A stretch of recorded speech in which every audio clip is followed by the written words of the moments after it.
అప్పట్లో తొందరపడి జేసీ అంటే ఇష్టం అన్నావు, ఇప్పుడేమో సర్వం అంటే ఇష్టం అంటున్నావు. మళ్ళీ తొందరపడుతున్నావేమో, ఒకసారి ఆలోచించు. అవునే, అప్పట్లో నాకు తొందర ఉండేది.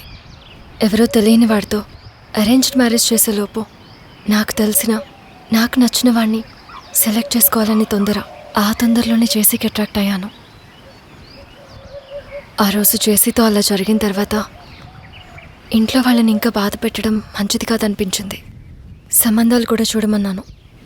సర్వం ఎప్పుడు ఇష్టపడ్డానో కూడా తెలియదు. తన పక్కనున్నంతసేపు చాలా బాగుంటుంది.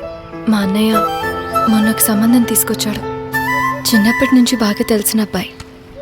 అతనిలో నేను మొదటి నుంచి కోరుకుంటున్న అన్ని క్వాలిటీస్ ఉన్నాయి.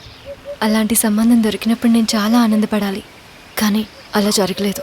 అప్పుడు అర్థమైంది సర్వం ఇష్టపడుతున్నా అని. ఈ ప్రేమలో ఏ తొందర లేదు, నాకు తెలియకుండానే జరిగిపోయింది. మరి అతనికి చెప్పావా? నర్సరీ ఓపెన్ అయ్యాక చెప్తాను. జేసీ గారు చెప్పండి. నేను చాలా టైర్డ్గా ఉన్నానయ్యా. నువ్వు సెకండ్ షోకి వెళ్తే నేను రిలాక్స్ అవ్వచ్చు. అబ్బో సరే సార్, ఈవేళ సెకండ్ షోకి ఓకే సార్. ఈడికి ఎప్పుడు మొదలవుద్దు మంగళవారం.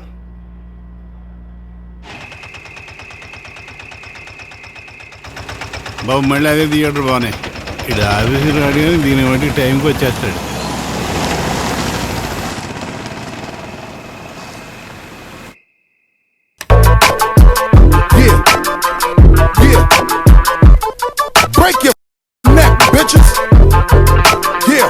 వేరే ఆప్షన్ ఉంది.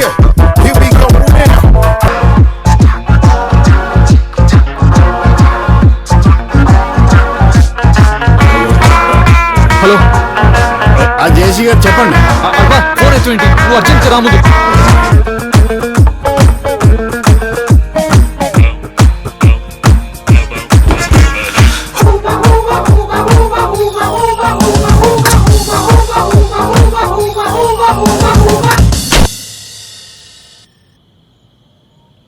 నువ్వు సూపరే సర్వం. ఆ జేసీ గడి చాట్లో పెట్టించి అనుకున్నది సాధించాం. ట్రాన్స్ఫర్ ఫైల్ సంగతి తేలిపోయింది. లవ్ ఫైల్ ఒకటే పెండింగ్ లో ఉంది. ఇదిగో సర్వం, ఆ అమ్మాయికి నువ్వు అంటే ఇష్టమని నాకు తెలుసు. మీ ఇద్దరు కలిసి ఓ మాట అనేసుకుంటే నేను షిరిడీ నుంచి రాగానే వాళ్ళ నాన్నతో మాట్లాడి ఒప్పించే పూచి నాది. తొందరగా డీల్ చేసే, ఏమైనా తేడా వస్తే హెల్ప్ చేయడానికి నేను ఉన్నాను కదా. ఉన్నారు కదరా. హలో